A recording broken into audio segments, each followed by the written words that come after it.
Hi guys, welcome back. This is your second VirtualBox tutorial. In this tutorial, we will be creating a virtual machine. We won't be installing the operating system yet. We'll just be creating the basic virtual machine and configuring it. So let's go ahead and let's start the process. Go up to the corner where the blue New button is. Click on that. Give your virtual system a name. Type that right. Virtual machine. And under the type, you'll define the operating system that you'll be using. This part is important, obviously, so select it carefully. I will be choosing Linux, and I'll just choose another Linux distribution that is not defined already. And I'll go ahead and click Next. And now here's an important part is the amount of RAM you'll be giving it. Obviously, the amount of RAM you specify here is the amount of RAM that the virtual operating system will be able to utilize from your total system memory.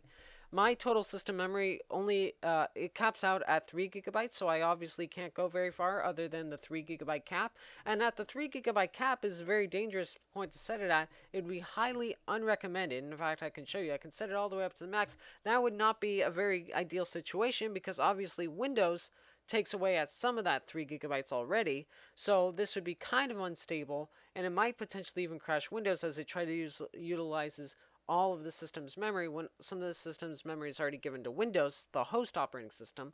So I obviously need to give it less than 3 gigabytes. In fact, I would discourage you from using over that red cap right there, as it might decrease stability of your system to a point of fatality. So I would recommend staying within the green or even slightly yellow region. I'll give it a safe amount. I will say I will give this virtual system a gigabyte of memory, and since I'm using a Linux distribution, that a gig will be fine because the Linux kernel does not occupy very much RAM, and Linux distributions in general do not require that much RAM for most operations. So I think a gigabyte will be fine, and the important thing to know here is that you can change the amount of memory later on after the point. It's not dead on set simple like locked into place. You can change the amount of memory you want to allocate to the virtual machine later on. So that's good to know.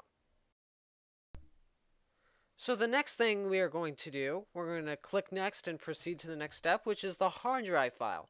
Now, you have three options. You can say, I do not want to add a virtual hard drive file. Now, the important thing to note about this option is that if you choose not to create or add a virtual hard drive file, you will not be able to save things beyond the point of shutting down that virtual machine.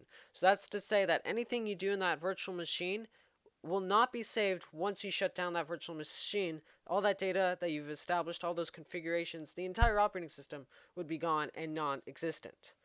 And you would not be able to even install the virtual operating system, which is to say that you'll be only booting up whatever screen you can prior to installing it, because you will not be able to install it because you will not have a virtual hard drive file to install to.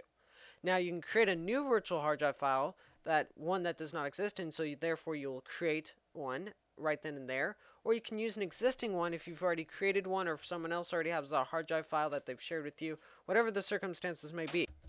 But in this case, let's say we want to create a new hard drive file. Go ahead and create a new hard drive file. You can click Create. Let's just say, for time's sake, we'll just say VDI, VirtualBox Disk Image. That's the native file format for VirtualBox. We'll go ahead and use that as the file format.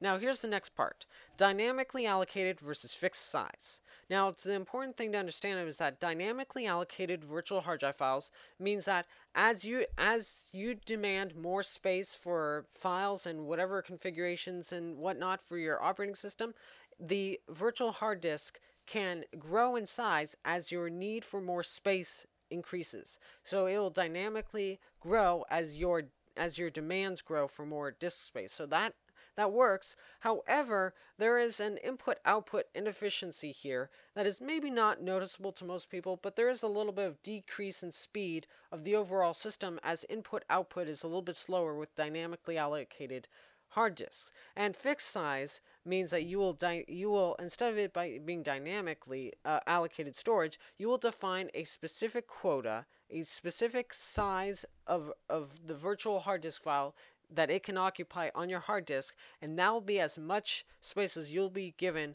for your virtual operating system. And the important thing to note here is that this cannot be changed once you go forth with it. Once you go forth with either dynamically allocated or fixed size hard disk file, you cannot change this later on. This is stuck into place, and if you want to change this, you'll have to create a whole new virtual machine.